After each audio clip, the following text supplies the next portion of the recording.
जय बाबा की। बाबा जी के सारे भक्त जनों को मेरा प्रणाम। आप सब आज सुन रहे हैं संत श्री नीप करोरी महाराज के अमृत वचन। ये अमृत वचन बाबा के मुख से हम लोगों के लिए निकले हैं और इन अमृत वचनों को हम लोग अपने जीवन में अमल करने का भी प्रयास करें। और अगर अमल कर लेते हैं तो सत्य कहता हूं कि फिर जीवन में कोई भी हम लोगों पर विपदा नहीं आ सकती है।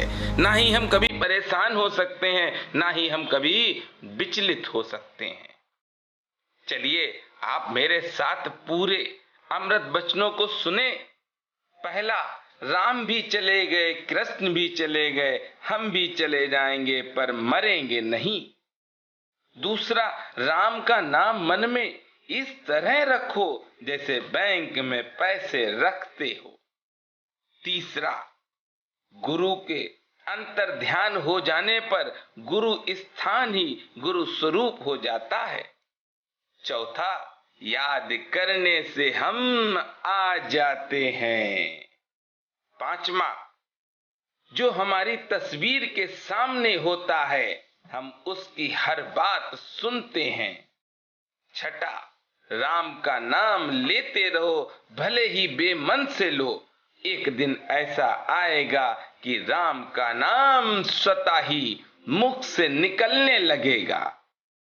पति कैसा भी हो, परिवार को एक सूत्र में बांधे रखने के लिए पत्नी को धैर्य और निष्ठा से काम लेना चाहिए। आठवां, हम शिष्य नहीं भक्त बनाते हैं। यदि आप दूसरों से प्रेम नहीं कर सकते तो आप अपने लक्ष्य को भी नहीं प्राप्त कर सकते। अपने पति को समर्पित पत्नियां योगियों से भी महान होती हैं। 11वां, संत और भगवान सर्व सामर्थ्य हैं। वे सब जानते हैं, उनसे कुछ मांगना नहीं पड़ता। आपके लिए जो उचित है वह स्वतः ही दे देते हैं। 12वां, शरीर जब बूढ़ा हो जाता है तब वह किसी का नहीं रह जाता। इसका मोह नहीं करना चाहिए। सभी से प्रेम करो, सभी की सेवा करो, अरे सभी को भोजन करवाओ।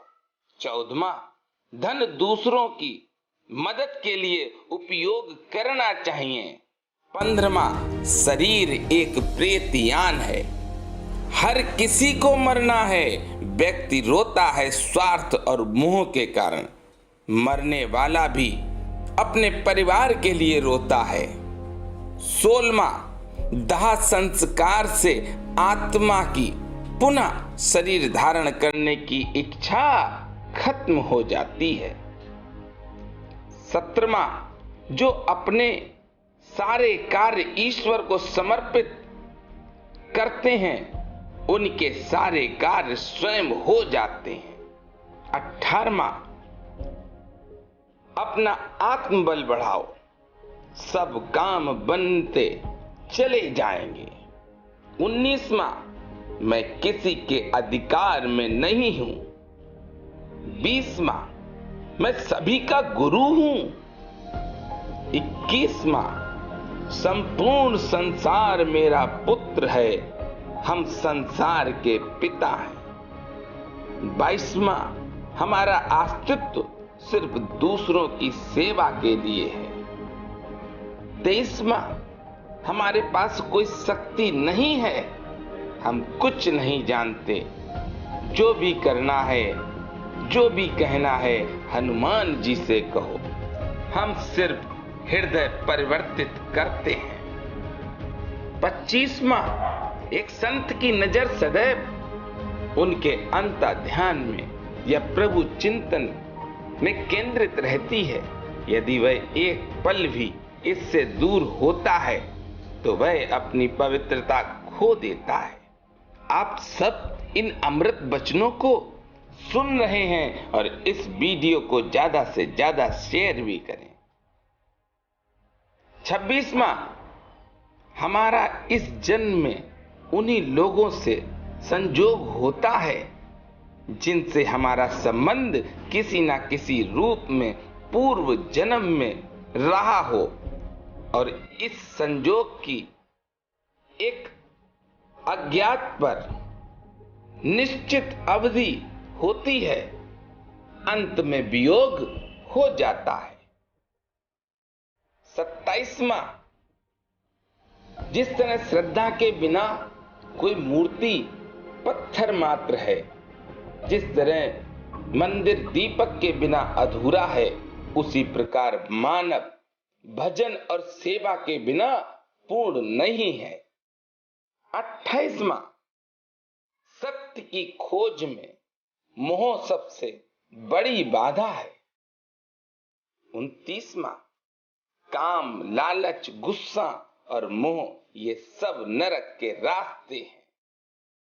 30वां, काम में राम को देखो, आप पूरे अमृत वचनों को सुने, ये महाराज जी के मुख से निकले हुए हैं, क्योंकि इन अमृत वचनों से ही हम लोगों का कल्याण होगा।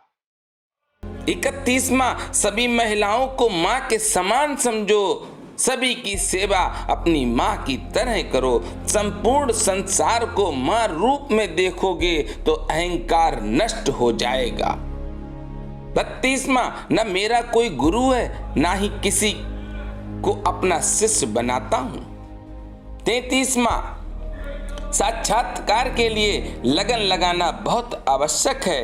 34वां, कर्म करो, कर्म करने से प्रभु श्री राम प्रसन्न होंगे। 35वां, ईश्वर के आगे सब गरीब हैं। आप सबने नीप करोरी बाबा के मुख से निकले हुए अमृत वचनों को आज सुना है। ये पार्ट 1 है। मैं पार्ट 2 में भी आपको इन अमृत वचनों को बताऊंगा। श्री नीप करोरी महाराज एक ऐसे दिव्य संत हुए हैं जिन्होंने सदैव अपने भक्तों की, याद करने वालों की सदैव रक्षा की है। संत श्री नीप करोरी बाबा के मैं गुणों को नहीं गा सकता हूँ, लेकिन मुझ पर बाबा की कृपा से जितनी भी शक्ति है, जितनी भी भक्ति है, मैं आप सबको बराबर बता रहा हूँ। ये चैनल बाबा जी की दया से ही खुला है। इस चैनल की सारी वीडियो आप सब देखें और अमृत वचनों को ज्यादा से ज्यादा शेयर करें। दूसरा भाग में जल्दी ही आप सबके सामने प्रस्तुत करूंगा। आप मेरे साथ एक बार प्रेम से बोलेंगे, बोलिए नीप करोरी महाराज की।